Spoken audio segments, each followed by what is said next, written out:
All right, we'll get this going. All right, Coach. Obviously, a really good weekend for Bronco baseball. Just kind of talk about the weekend and what you saw out of your team. Well, relishing a sweep, to be quite honest with you, in my past seasons, anytime we would win 3, it was a really big deal, Nate. And to win 4 is even a bigger deal. We were one of 4 teams that swept their series yesterday, so we just kind of kept pace with everybody in some areas. But we did climb up the board there as far as where we are in the MAC, and we were down closer to the bottom, and now we're closer to the top. So it's just really an overall really good weekend in a lot of aspects. Coach, it started out with a great pitching performance from a senior who has battled through some injuries. Tell us about Brandon Peterson and the performance he gave you on Friday. It set the tone for the whole weekend, Rob. And, you and I've talked about injuries and, how you avoid excuses. It really is next man up. And he was the next man up. Now, he was slated early in the winter as a potential starter in our rotation. And he's just been, I think it's his first college start, and he's thrown less than 20 innings in 4.5 years.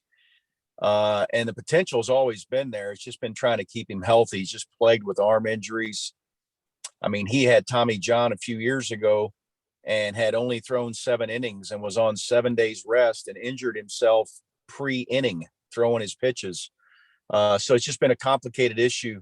But to his credit, he's just kind of stayed the course and stayed on top of his rehab and has really had to work hard to get himself back.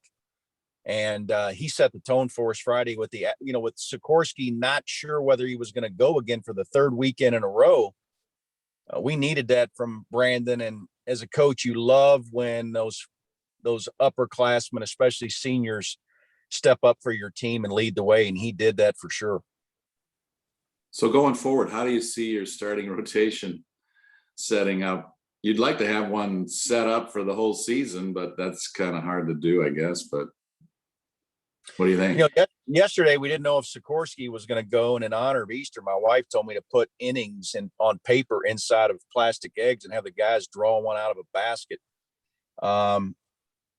Maybe that's brilliant, and I missed on it, but I chose to go with Easton. But it's a good question. Right now, obviously, trying to get it recalibrated to where Easton's on Friday might be tough because of the rest in between his Sunday start. But I'd like to see it Easton and Heisman and then Miller and then probably Peterson, or Peterson on one of the 7 innings and Miller on the 9, because Mullen is effective in so many different ways. You've seen him stellar out of the pen like he was at Ball State. You saw him stellar in a starting role against Eastern Michigan. He struggled a little bit this weekend, but I have tremendous confidence in him, and his numbers say that we should have that. I would like to have him and Watt and a handful of other guys available for multiple appearances. And Mullen is one of those guys that can do it. So I could see Brandon back in the rotation, Robin, for sure. Coach, your team scored 33 runs on the sweep. What did you like about your offense this series? I like that with Blake Dunn, Ethan Hadukovich, and Logan Hudson in the lineup that we put those numbers up. I mean, that's what I really liked. I mean, the last at bat Ethan had, I think, was at Ball State, and it was an opposite field home run. And Logan Hudson's a statistical proven offensive player over his career, and they're veterans, and I can rely on them for situational offense and just production offense. As far as RBIs and things like that, they're going to work a great at bat. They just know how to handle themselves. And some guys that have not had that experience, such as Josh Schweinhart, stepped in and was really big and made our lineup difficult to deal with. And now what's difficult for me to deal with is that there's only 9 spots. And when all those guys come back healthy, it's going to be really dependent upon me to make sure guys are getting their reps and getting spots so we can keep everybody available and fresh and in a routine, because we could be very dangerous offensively, especially when everybody's healthy. Coach, your defense flawless this weekend. I mean, some spectacular plays in the outfield and just really good plays on the infield, all the way around the infield. We did, Robin, but I think Connor Charping set the tone for that. He has not caught all year. He is our number one catcher. And he set the tone. Runners don't move up on him. Runners don't steal bases on him. They're running at about 50%. The remaining catchers are, guys are running at almost 80% success rate. So he shuts down the running game. He brings another level of energy and connection with the pitcher. He's a tremendous blocker. He has very good skills with umpire relationships.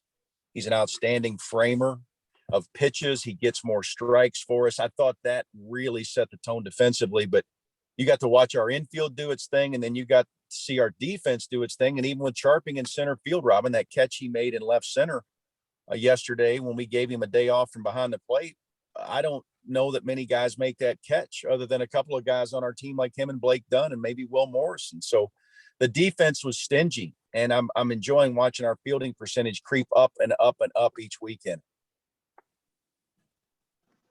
Coach, you and Akron both entered this series at 3-5 in the MAC. Now you're got a big gap on them in the standings, and like you mentioned, moved up quite a bit. What do you think this series says about what your team is at, where your team is at moving forward? Well, it just says that we can put together some good games and play well. Miami of Ohio will be another test. Number one, it'll be on the road. They'll hit last 4 times. That obviously proved to be a benefit for us, and that's why it's so nice to play at home. Miami's pitching will be at another level than what we saw, although Akron put some good arms out there. I really believe that all of Miami's starters will be better than any starter that we saw this weekend. So quality at bats and grinding through pitches and setting the table for the next guy.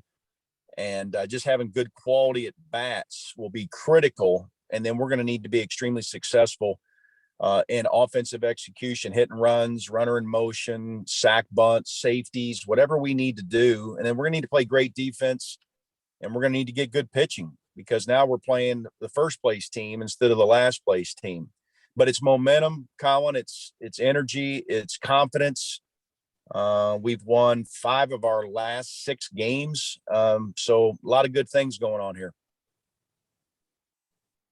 Coach, pitching is going to determine this thing, and Miami's got a lot of it, and that's why they swept Eastern Michigan this weekend. Didn't allow a lot of runs. Good pitching beats good hitting at any level of baseball that I've ever seen. Well, you're right. It does. Even the Haydinger kid yesterday he had a nice mix going on, and he threw a lot of strikes. He made things difficult for us, and we were able to scratch and claw and get on the board. And when you throw a shutout, I got reminded after the game last night by Brandon Peterson that any shutout is pitcher's batting practice. So I'm going to have to get my arm stretched out for those guys to embarrass themselves in the batter's box at practice on Tuesday. But Miami's going to pitch it. Their strikeouts are up. And we saw the Wicks kid from Kansas State and Shawver from Cincinnati and a couple other power arms at Ball State. And our strikeouts were getting away from us. And those have been cut down a lot by adjustments that we're making offensively and by seeing pitching that's just good instead of pushing great.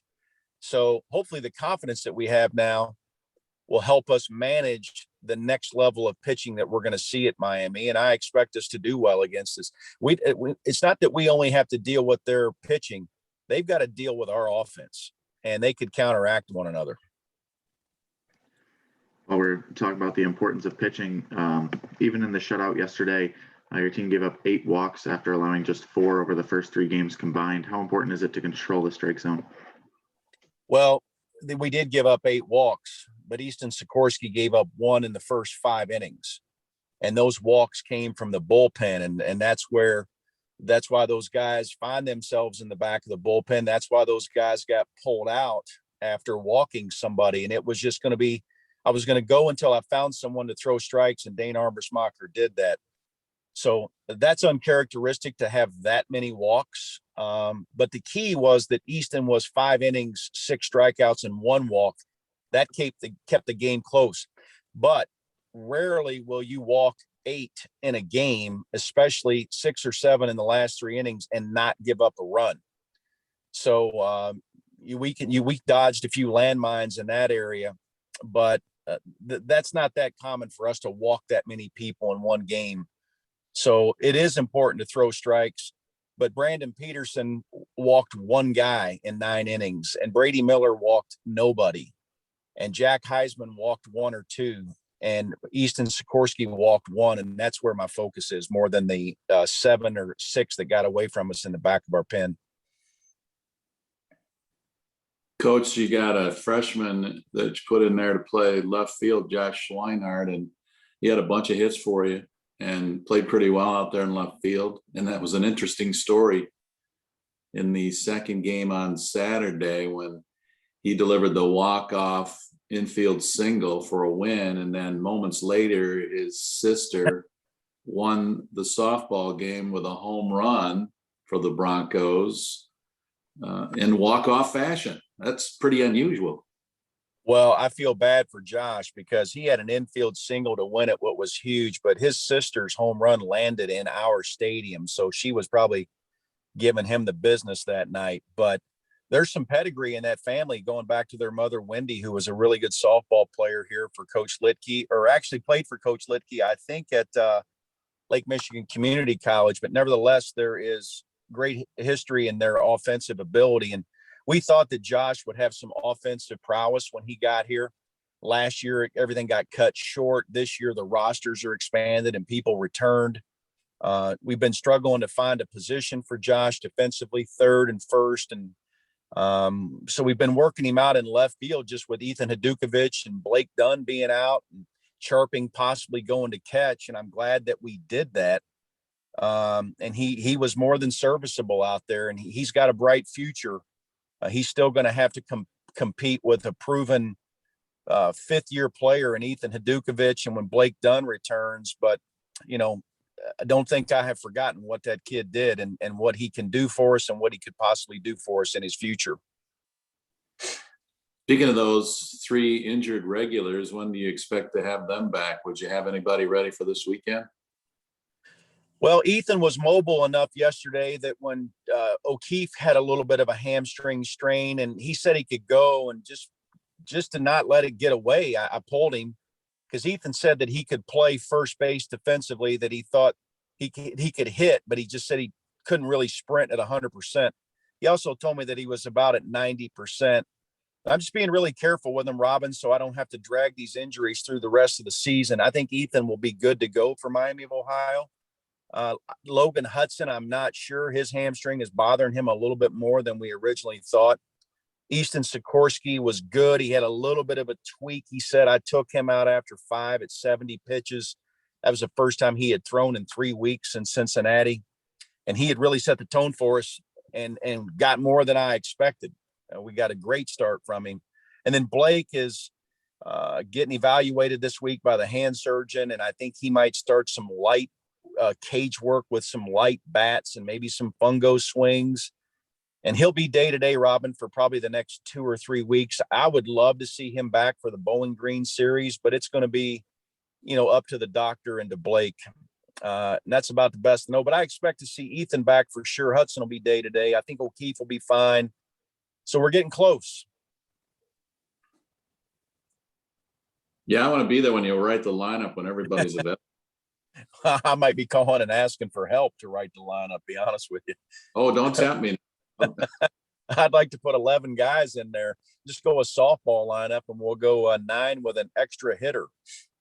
That's one of my hobbies, writing lineups. So well, when I coached for 10 years, that was the most fun I had, was writing the lineup.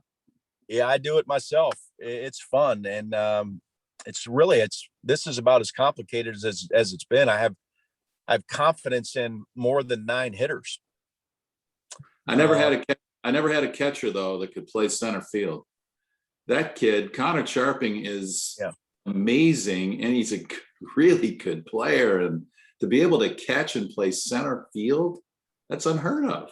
He's a special athlete, was a state champion wrestler at Trenton. He left Trenton High School as the all-time leading hitter, hits leader in the school's history. As a quarterback, he's a tremendous athlete. And at the same time, Robin, I haven't seen it either, and nor do you see a catcher that runs like he does. That's a 6'6", 6'7", 60. So it's got plus speed. It shows up in the stolen base department. Even when guys are quick to the plate, they got to put it on the bag to have a chance to throw him out. And Mcintyre runs that well too. And when Blake's back in there, those three guys can really cause some problems for people and make defense and pitchers uncomfortable. And that's what I'm hoping that if we can just stay at a good pace and keep ourselves in this mix and be able to make a good push down the stretch, we're going to be somebody difficult to deal with. We are right now, but we could even be more difficult to deal with. Coach, Justin McIntyre has been really hot over the last two series now. Over those two series, he's got 13 hits, 2 homers, I think 4 doubles. What do you think of where he's at the plate right now?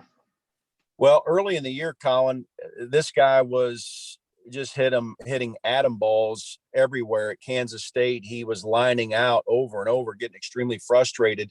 I thought O'Keefe kind of had that type of weekend where he just demolished baseballs, and sometimes it was good and sometimes they were lineouts, but they were just great at bats, very difficult out. And McIntyre's that way himself. His numbers are solid, but for me, they're even better. His quality at bat percentage is off the charts because we give guys points for lining out. We give guys points for deep count at bats, drawing walks, hit by pitches, just being productive. And McIntyre's as good as anybody that we have at that. He can do different things. He was struggling at Ball State, and he knew it. And there was a couple of guys on, and he elected to bunt on his own. And I just said, hey, bud, if I want you to put the bunt on, I'll give it to you. And he said, no, coach, I just didn't want to be selfish. I'm not feeling as good in the box as I would like to. And I wanted to move some guys over for my teammate. It was really a stunning statement. I just turned my back and walked away. And I was just thankful to have a teammate like that.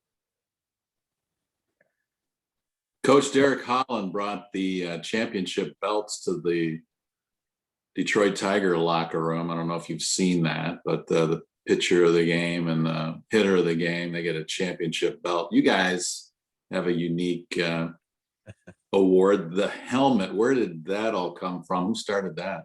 And what do you have to do to get the helmet on your head? Well, we were at Ball State, and I brought Mullen in that 4th game. And I was just fired up. We had lost 3 games, and we had lost some 1-run games and some games that had gotten away from us. And I kind of grabbed Will by the shirt collar, and I said, if you'll just hold the line, this offense is going to come. And when it does, it's going to be like the craziest typhoon you've ever seen. I've never used the word typhoon. I don't even know where it came from. But I think the guys revel in making fun of me and imitating me, Robin. So a couple innings later, I started hearing guys saying typhoon, and we started hitting. So they said that I predicted the typhoon. And since then, we've been hitting like crazy. So they made that helmet up themselves. And it's credited for 2-out RBIs because we put such an emphasis on that. 2 strike, 2-out RBIs. And then selfishly, they put a home run on there. So it's kind of like an interception belt or whatever. But I guess that's where it's coming from. And they wrote the word typhoon on the helmet. That's great. Well, Divine owned it this weekend because he had, I don't know how many, 2-out, 2-strike RBI base hits. Yeah, he's as good as anybody we have at that. And it's not to take credit away from our other guys. Adam Petrovic does a really good job. I mean, I'm running the pitching side of things, and he's running the offensive side of things. And they spend a lot of time in the cages creating simulated situations where there's 2 strikes and 2 outs, flipping breaking balls in there and different things. And it's their job to, if with 2 strikes, if it's not what they can do something with, they've got to spoil it. They've got to flick it in the dugout. They've got to get a piece of it to get another pitch and force that pitcher to make a mistake. And that is an approach that we have, and we work on that diligently. And I think that helps the guys, be prepared for those situations. And Drew's really good at, you look at his batting average, Robin, and it's not as high as it's going to be, but he leads the team in RBIs. His slugging percentage is off the charts, and he hits when it matters. I mean, he really does. He's clutch in a lot of situations. He had a big weekend for us. I guess lastly, unless anybody else has anything, what's it going to take this weekend against Miami?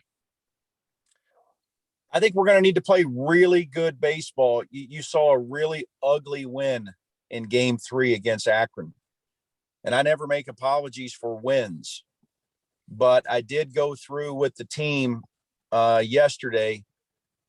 Number one, what a successful weekend.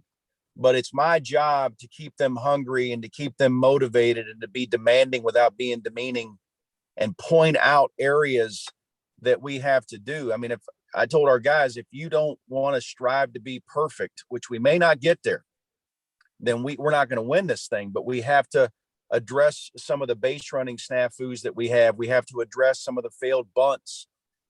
We have to address. I had a double squeeze on, and it was a buntable pitch, and we didn't get it down. And we got to cut the walks down. We have to do a better job in the outfield hitting the cut. So not perfect baseball, Robin, but perfect fundamental baseball. And if we throw strikes and we can command the count most of the time, I would expect for us to have a good weekend. I'm not going to set my own mind or with the team how many we should win, but starting on Friday night, I think Miami's going to have a lot to deal with, and we are too. And it could be a very, very competitive series. And I got to tell you, I'm looking forward to it to really see where we are. All right. Anything more for Coach? All right. Sounds good, Coach, and appreciate the time today. Yeah, guys, thank you very much. See ya.